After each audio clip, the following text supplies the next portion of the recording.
नमस्कार मैत्रिणींनो, कशा आहात सगळ्याजणी। सर्वप्रथम तुम्हाला आषाढी एकादशीच्या खूप खूप शुभेच्छा। तर आज आहे आषाढी एकादशी आणि आजचा जो दिवस आहे तो खूप विशेष आहे। तर आजच्या त्या दिवसाचा व्लॉग तर व्हायलाच हवा। तर खूप सारे शॉपिंग, खूप सारे छान छान व्लॉग्स तुमच्यासोबत शेअर केले शॉपिंग रिलेटेड। तर आता मी आज तुम्हाला त्या दिवसाचा स्पेशल असा व्लॉग शेअर करणार आहे। तर सुरुवात केलेली आहे रांगोळीपासून। आजची सुरुवातसुद्धा खूप विशेष असणार आहे, कारण आजचा दिवसच तितका विशेष आहे। तर कुठलाही सण असला, कुठलंही काही विशेष कार्य आपल्या घरात असलं, शुभ कार्य आपल्या घरात असलं तर रांगोळीला फार महत्त्व दिले जाते। आणि जसं तुम्ही माझ्या प्रत्येक व्लॉगमध्ये बघत असाल तर मला रांगोळी काढायला खूप आवडतं। कधी कधी जमत नाही रेग्युलर काढायला, बट एकदा तरी आठवड्यातून मी काढण्याचा प्रयत्न करत असते। तर आज तर विशेष दिवस आहे म्हणून विशेष रांगोळी। तर या ठिकाणी मी चैत्रांगण रांगोळी काढलेली आहे आणि हे उडन रांगोळी साचे माझ्याकडे आहेत। तर भरपूरशा मैत्रिणी लिंक वगैरे मागतात, तर त्यांच्यासाठी मी सांगते, वुडन रांगोळी साच्यांवर एक स्पेशल असा व्हिडिओ केलेला आहे, ज्याची लिंक डिस्क्रिप्शन बॉक्समध्ये असेल, तर तो व्हिडिओ नक्की बघा। तर तिथे भरपूर अशा वेगवेगळ्या डिझाईन, वेगवेगळ्या शेप्समधले वुडन रांगोळी साचे मी दाखवलेले आहेत आणि तिथे लिंकही दिलेल्या आहेत डिस्क्रिप्शनमध्ये, तर नक्की बघा। खूप सुंदर आणि रेखीव अशी रांगोळी ह्या वुडन साच्यांनी येते आणि अतिशय बारीक, इतकी सुंदर वाटते ना। तर इथे मी माझी जी टाईल आहे, जी मार्बल आहे रांगोळीसाठीची, ती मी स्क्वेअरमध्ये आयताकृती घेतलेली आहे आणि त्यामुळे अशी छान अशी पसरवून मला रांगोळी काढता येते। तुम्ही बघू शकतात, खूप सुंदर वाटतं आणि ते ब्लॅकवर व्हाईट आणि त्यानंतर जेव्हा हळदी कुंकू टाकलं जातं तेव्हा रांगोळी खूपच छान, सुंदर आणि प्रसन्न वाटत असते। तर येणारा प्रत्येक व्यक्ती जर तुमच्या घरात निगेटिव्ह थिंकिंगने येत असेल तर त्याने रांगोळी बघितल्यानंतर त्याचे जे विचार आहेत ते बदलतात असं म्हटलं जातं। त्यानंतर आज उंबरठा लेपन करायचं आहे। छान असं आपल्याला उंबरठ्याला सजवायचं आहे, एंट्री डोअरला सजवायचं आहे, कारण विशेष दिवशी मी या सगळ्या गोष्टी करत असते। तर उंबरठा लेपन खूप दिवस झाले माझ्याकडनं झालं नाही, सुट्ट्या पण होत्या, त्यानंतर मग सगळं रुटीन लागायला बराचसा वेळ गेला। तो माझं 1 ते 1.5 महिन्यापासून ना उंबरठा लेपन पण राहिलेलं होतं। सो म्हणून आज मी सगळं काही व्यवस्थित करायचं ठरवलं। तर इथे छान असं उंबरठा लेपन वगैरे आज मी करणार आहे। तर इथे झेंडूचे 2 कलरमधले हे फुलं आहेत आणि त्यांच्या सगळ्या पाकळ्या वगैरे मी काढून घेणार आहे आणि छान असं उंबरठ्याला डेकोरेट करणार आहे। त्याआधी आज सगळ्यात महत्त्वाचं ते म्हणजे सगळ्यात जास्त महत्त्व असेल ते म्हणजे तुळशी मातेला। तर तुळशी मातेजवळ छान अशी विठ्ठलाची ही रांगोळीची टाईल मी ठेवलेली आहे आणि तिथे मी छान असं डेकोरेशन करून घेणार आहे। तर इथे मी झेंडूच्या पाकळ्यांनी छानसं डेकोरेशन केलं। या छोट्या छोट्या गोष्टी बघायला जरी छोट्या वाटल्या ना, किंवा आपल्याला वाटतं की उगाच अशा गोष्टींमध्ये वेळ नको जायला, पण मला तरी खूप प्रसन्न वाटतं हे सगळं केल्यानंतर। ही माझी पर्सनल आवड, पर्सनल चॉईस तुम्ही म्हणू शकतात। तर हे मला खूप आवडतं आणि हे केल्यानंतर खूप छान वाटतं, सॅटिस्फाईंग वाटतं। तर अशा विशेष दिवशी मी हे सगळं करत असते, त्याशिवाय मला त्या दिवसाचं असं काही विशेष जे आहे ते वाटतच नाही ह्या सगळ्या गोष्टी केल्याशिवाय। सो त्यामुळे आता तयारी करते ते म्हणजे मी उंबरठा लेपनाची। तर उंबरठा लेपनासाठी जी हळद आहे ती मी सेपरेट वेगळी ठेवलेली आहे, जी आपली खाण्याची असते ती वेगळी आणि लेपनाची आहे ती वेगळी। तर उंबरठा लेपनासाठी मी काय काय वापरते ते इथे मी चंदन घेतलेलं आहे। चंदन पावडर मी वापरत असते जेणेकरून छान सुगंध येईल। तर यात भरपूर असे सुगंधी पावडर द्रव्य तुम्ही टाकू शकतात। इथे मी अष्टगंध घेतलेला आहे। त्यानंतर अष्टगंध टाकल्यानंतर सुद्धा खूप सुंदर असा वास येतो। त्यानंतर इथं गोमूत्र मी घेतलेलं आहे, जे सगळ्यात महत्त्वाचं आहे उंबरठा लेपनासाठी। तर गोमूत्र हे पाहिजेच उंबरठा लेपन करताना, कारण तुम्हाला गोमूत्राचे काही फारसं वेगळं सांगण्याची गरज नाही। हळदी आणि गोमूत्र हे फार महत्त्वाचं आहे। त्यानंतर मग मी इथे घेतलेलं आहे गंगाजल। तर गंगाजलनेच मी ही पेस्ट जी आहे ती बनवत असते। त्यानंतर आपल्याला घ्यायचं आहे हे पवित्र जल, जे मी स्वामी मूर्ती आर्ट यांच्याकडून घेतलेलं आहे। आता त्यांचे पॅक जे आहेत नवीन आलेले आहेत आणि केमिकल फ्री आलेले आहेत। तर हे 1.5 वर्ष आधीपासून आहेत, सो त्यामुळे मी हेच वापरते आहे। तर हे रोज फ्लेवरमध्ये मी घेतलेलं आहे आणि खूप छान सुगंध येतो। जेव्हाही तुम्ही तुमचं डोअर ओपन कराल तर तुम्हाला खूप छान असा सुगंध येईल, जर तुम्ही हे सगळं काही व्यवस्थित टाकत असाल लेपनासाठी। त्यानंतर इथे गुलाब अत्तर मी घेतलेलं आहे आणि गुलाब अत्तर पण टाकलेलं आहे। खूप छान वास येतो, खूप प्रसन्न वाटतं आणि स्पेशली जे आपण जेव्हा एंट्री करतो, आपण म्हणण्यापेक्षा आपल्याला तरी त्या वासाची सवय होऊन जाते. नवीन येणारे जे व्यक्ती आहेत तुमच्या घरी, तर त्यांना खूप प्रसन्न वाटेल आणि ते तुम्हाला विचारल्याशिवाय राहणार नाही. इतकं छान वाटतं आणि इतकं सुगंध त्याचा दरवळत असतो. तर अशा पद्धतीने पातळ पेस्ट तुम्हाला करायची आहे. आणि आता पावसाचे दिवस आहे, वाळायला जरा वेळ लागतो, तर मी थोडं पातळच ठेवलेली होती पेस्ट. तर अशा पद्धतीने मी छान पेस्ट केलेली आहे. त्यानंतर अजून थोडं पाणी वगैरे ॲड करून पातळ बनवून घेतलेली आहे. तर अशा पद्धतीने तुम्हाला लेपण्यासाठीची पेस्ट जी आहे ती बनवायची आहे. त्यानंतर इथे माझं झेंडूंच्या फुलांनी, गुलाबाच्या पाकळ्यांनी छान असं माझं एंट्री डोअर जे आहे ते सजवून झालेलं आहे. आणि आता मी स्टार्ट करते आहे उंबरठा लेपन. तर उंबरठा लेपनासाठी इतकी पातळ पेस्ट तुम्हाला लागते, कारण मी भरपूर वेळा ट्राय केले जेव्हा मी नवीन नवीन उंबरठा लेपन करायला लागलेली. तर थिक पेस्ट असली ना तर अजिबात प्रॉपर वेमध्ये ते होत नाही. सो त्यामुळे मग ते काहीतरी वेगळंच दिसतं. सो त्यामुळे अशी पातळ पेस्ट जी आहे ती जर का तुम्ही केली तर तुमचं उंबरठा लेपन अगदी इव्हन होईल आणि एकसारखं पसरेल संपूर्ण उंबरठ्यावरती. तर अशा पद्धतीने मी उंबरठा लेपन जे आहे ते करत असते.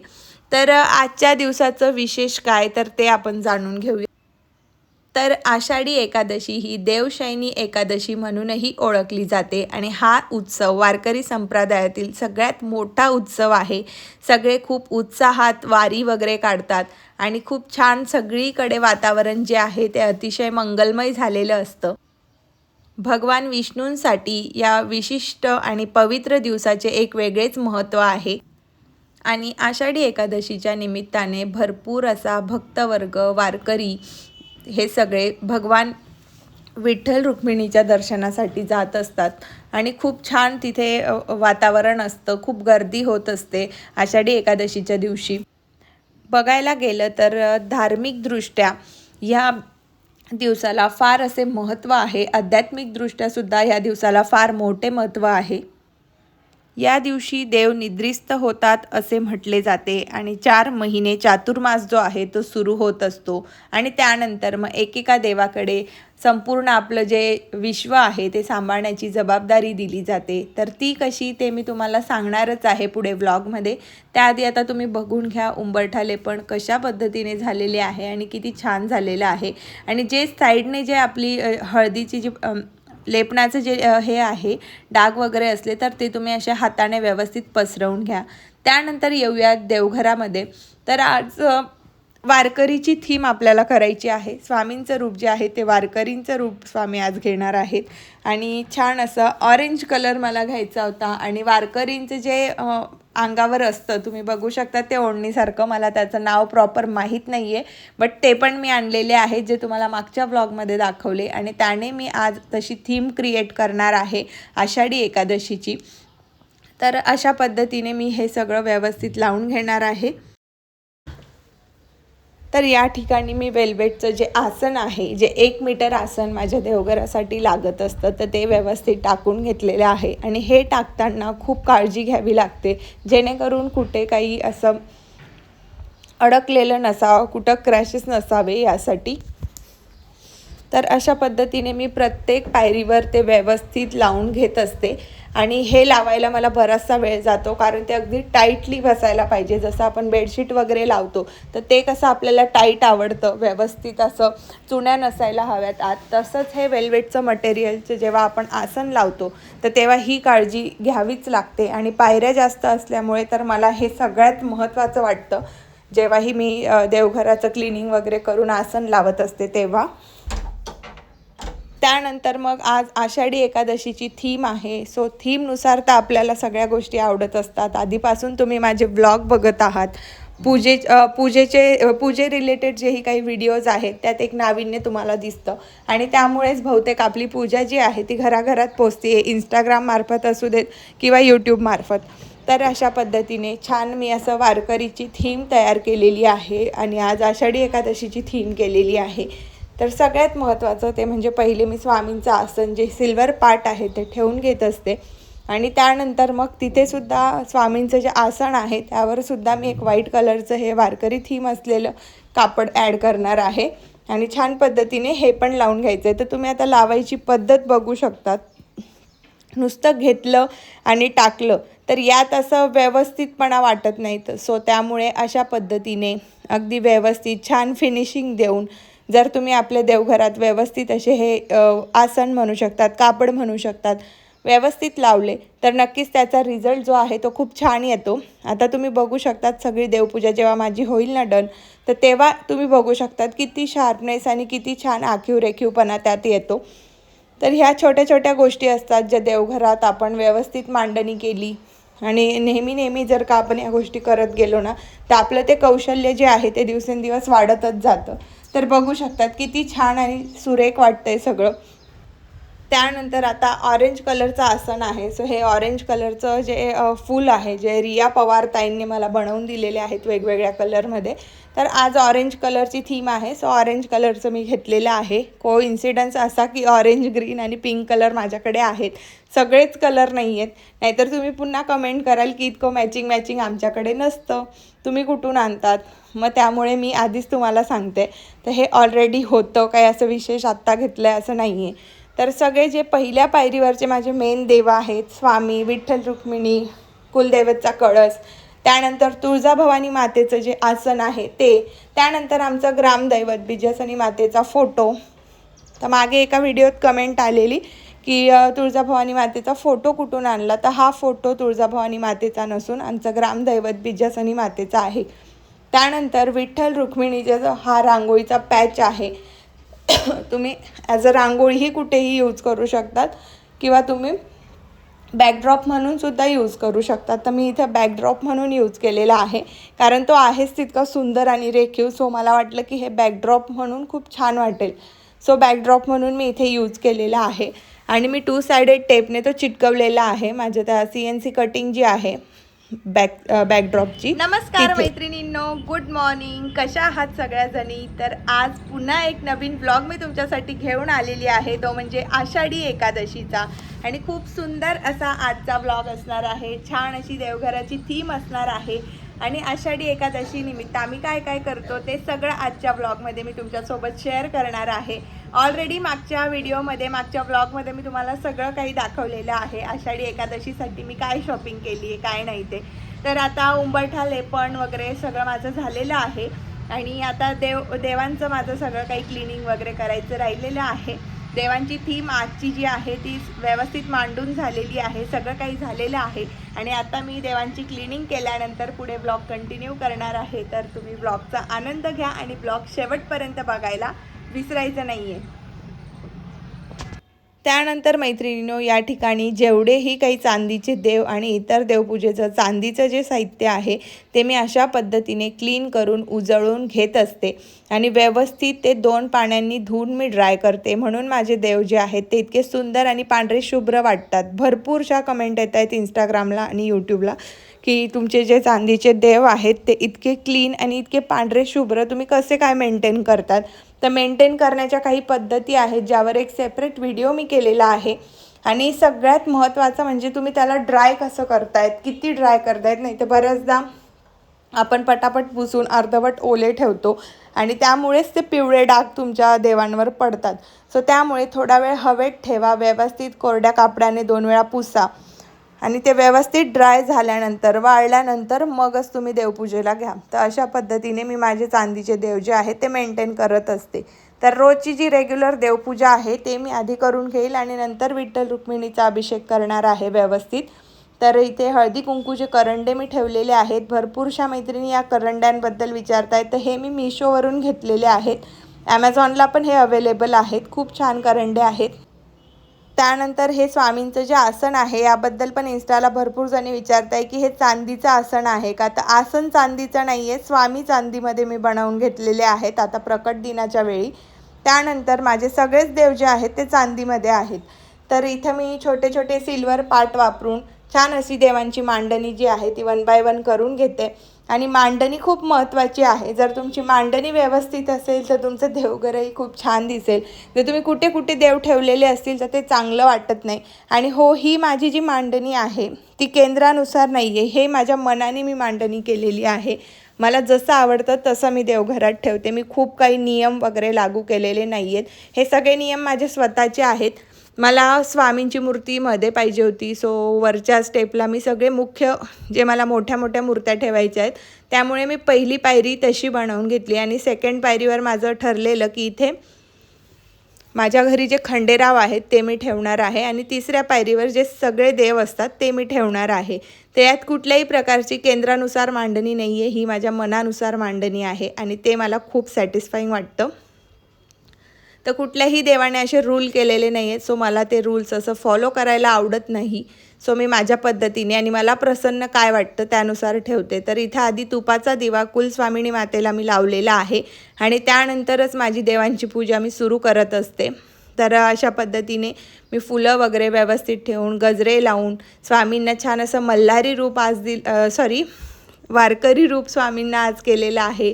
किती छान आणि गोड वाटत आहेत स्वामी. तर ही पगडी बांधायला ना मला खूप वेळ लागला, मला ॲक्च्युली ते येत नाही, बट मी खूप ट्राय केलं की छान अशी पगडी स्वामींना बांधू आणि खूप छान असं वेगळं काहीतरी रूप आणि लुक करू त्यांचा. आपण कसे वेगवेगळे लुक करतो तर आपल्याला छान वाटतं, तसं त्यांचाही एक वेगळा लुक मी केला.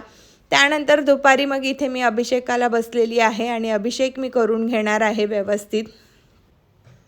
तर आषाढी एकादशीच्या दिवशी भगवान विष्णू जे आहेत ते त्यानंतर निद्रा अवस्थेत जातात आणि त्यापासून चातुर्मास जो आहे तो सुरू होत असतो. तर ह्या चातुर्मासात कुठलेही शुभ कार्य, कुठल्याही पूजा, कुठलेही लग्न समारंभ हे होत नसतात.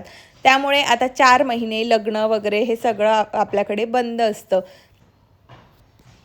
तर अशा पद्धतीने थोडक्यात मी आषाढी एकादशीची माहिती तुम्हाला सांगितलेली आहे आणि आषाढी एकादशीची जी पूर्ण माहिती आहे ती मागच्या आषाढी एकादशीच्या व्लॉगमध्ये मी पूर्णपणे तुम्हाला माहिती सांगितलेली आहे.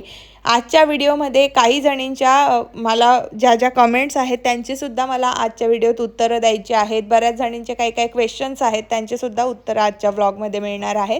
सो थोडक्यात थोडी माहिती मी तुम्हाला दिलेली आहे. तर अभिषेक घातल्यानंतर असे दिसत होते आपले विठ्ठल रुक्मिणी. किती सुंदर आणि किती छान ही मूर्ती आहे, खूप सुंदर, अतिशय म्हणजे अगदी मी रँडम गिफ्ट शॉपमध्ये गेलेली आणि 2 दिवसांनी आषाढी एकादशी होती. मला ती मूर्ती आवडली आणि लगेचच मी घेऊन टाकली आणि आषाढी एकादशीला मी तिची स्थापना केली. तर आज माझ्या मूर्तीला 2 वर्ष होतील ह्या आषाढी एकादशीला. तर अशा पद्धतीने छान असं व्यवस्थित मी पाकळ्यांनीसुद्धा त्यांना छान असं मंत्रपुष्पांजली केलेली आहे, अभिषेक केलेला आहे आणि त्यानंतर अशा पद्धतीने मी मूर्ती जी आहे ती ठेवलेली आहे. जेव्हा आपण कुठल्याही मूर्तीला अभिषेक करतो ना तर मूर्तीमध्ये एक वेगळंच सौंदर्य, एक वेगळंच बोलकेपणा वाटत असतो. आता भरपूर अशा पूजा करून ना ह्या गोष्टी मला कळायला लागलेल्या आहेत की खरंच आहे, देवांचा अभिषेक केल्यानंतर त्यांच्या चेहऱ्यावरचे हावभाव आपल्याला वेगवेगळे वाटायला लागतात. तर आता जे नास्तिक लोक असतील त्यांना हे हसायला येईल, बट जे नेहमी पूजा करतात त्यांना कळेल की अभिषेक केल्यानंतर देवांच्या रूपात भरपूर फरक पडतो. त्यांचे चेहरा, त्यांचे डोळे अगदी बोलके होतात. तर माझ्याकडे हे छान असे वस्त्र होते. तर हे वस्त्र मी असेच रँडम घेतलेले एका पूजा शॉपमधून, बट ते विठ्ठल रुक्मिणीला अतिशय परफेक्ट असे होतात. मागच्या वर्षी मी घातलेले आणि ह्या वर्षीसुद्धा मी घातलेले आहे. तर अतिशय छान आणि मस्त वाटतं असे वर्क केलेले वस्त्र जेव्हा आपण विशेष दिवशी त्या देवांना घालतो. कारण आपलं कसं, आपण आपल्या बड्डेच्या दिवशी, दिवाळीत आपण कसे स्वतः छान असे नटतो थटतो, आपल्या व्यवस्थित आपले कपडे असतात, छान आपल्याला वाटतं. तसंच त्या देवांच्या विशिष्ट दिवशी विशिष्ट देवांच्या पूजा, त्यांचं सगळं करायला मला खूप आवडतं. ही माझी मनापासूनची आवड आहे आणि ते करायला अतिशय आनंद होतो, वेळ मिळतो, उत्साह वाटतो हे सगळं केल्यानंतर. त्यासोबतच मला इलॅस्टिकवाल्या कॅप मिळालेल्या देवांसाठी, तर त्या पण मी व्यवस्थित लावून घेतलेल्या आहेत. इलॅस्टिक असल्यामुळे व्यवस्थित अशी लावता येते. तर अशा पद्धतीने देवांचा आपण छान शृंगार केला.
तर मैत्रिणींनो, संध्याकाळी पुन्हा मी छान अशी रेडी झाले, पुन्हा आरती केली, छान अशी सजावट मी केली, विठ्ठल रुक्मिणीची मूर्ती छान अशी पाटावर मी ठेवली, छान असा एक ट्रेडिशनल पंजाबी ड्रेस जो मी तुम्हाला माझ्याकडे सेलला आहे असं सांगितलेलं आहे, ग्रुपची लिंक डिस्क्रिप्शनमध्ये देईल, तिथे जॉईन व्हा आणि असे ड्रेस खरेदी करा। तर छान असा ड्रेस मी इथे घातलेला आहे, अतिशय पारंपरिक सगळं वातावरण होतं, लुक पारंपरिक होता। त्यानंतर मग उंबरठ्यानं वाळायला खूप वेळ लागला, तर शेवटी ते संध्याकाळी वाळलं व्यवस्थित आणि त्यानंतर मग मी उंबरठ्याची छानशी पूजा केलेली आहे। तर उंबरठ्याची पूजा जी आहे ती मी हळदी कुंकू लावते, ते लक्ष्मीचे पावलं स्वस्तिक जे शुभचिन्ह मी लावलेले आहे उंबरठ्यावर, तिथे हळदी कुंकू अक्षदा वाहून छान अशी पूजा करते आणि नंतर मग पिवळं उंबरठा लेपन जे आहे त्यावर रेड कलर खूप छान उठून दिसतो। मग रेड कलरचे गुलाब, त्या पाकळ्या खूप छान वाटतं, अतिशय प्रसन्न, लाल आणि पिवळा कलर खूप मन असं प्रसन्न होऊन जातं बघून। सो त्यामुळे मग मी तसं लाल आणि पिवळ्या कलरचं कॉम्बिनेशन तयार केलं आणि छान अशी उंबरठ्याची पूजा केली। उंबरठ्याची पूजा खूप प्रसन्न वाटते, तुम्हीही करून बघा आणि उंबरठ्याची पूजा केल्यानंतर आपल्या आयुष्यात जे चेंजेस येतात ते तर काही वेगळाच अनुभव आहे। तर तुम्हालाही हा अनुभव घ्यायचा असेल तर नक्कीच हा अनुभव एकदा तरी तुमच्या आयुष्यात घेऊन बघा आणि रेग्युलर तुम्ही उंबरठा लेपन करा। 5 ते 6 महिने तुम्ही आठवड्यात एकदा किंवा पौर्णिमेला जरी फक्त केलं, ज्यांना वेळेचा अभाव असेल त्यांनी, तर खूप छान आणि पॉझिटिव्ह याचा इम्पॅक्ट तुमच्या आयुष्यात येतो आणि येणाऱ्या प्रत्येक व्यक्तीच्या मनात एक सकारात्मकता येते तुमच्या घरात पाऊल टाकण्याआधी। त्यामुळे उंबरठा लेपन करायला मला खूप आवडतं। तर अशा पद्धतीने ओवाळून छान असे मंत्र वगैरे म्हणून मग मी इथे उंबरठ्याची पूजा केलेली आहे। तर इथे तुम्ही बघू शकतात।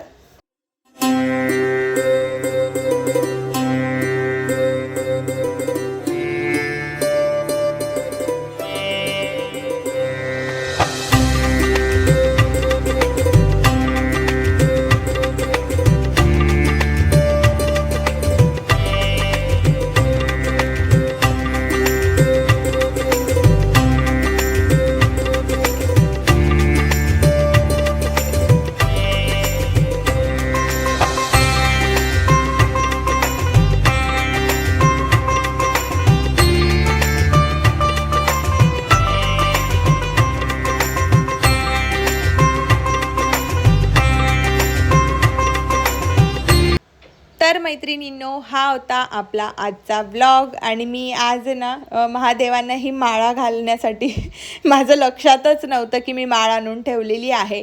सो मग मी संध्याकाळी 6 वाजेनंतर त्यांना ही छान अशी माळ घातलेली आहे, कारण विशेष दिवशी ही माळ आणि उद्या सोमवार आहे त्यामुळे ही माळ मी आणते। तर किती छान वाटतं, फक्त एक माळ घातल्याने इतका त्यांच्या रूपात फरक पडतो। कसा वाटला व्हिडिओ कमेंट करून नक्की सांगा। भेटूयात नेक्स्ट व्हिडिओ।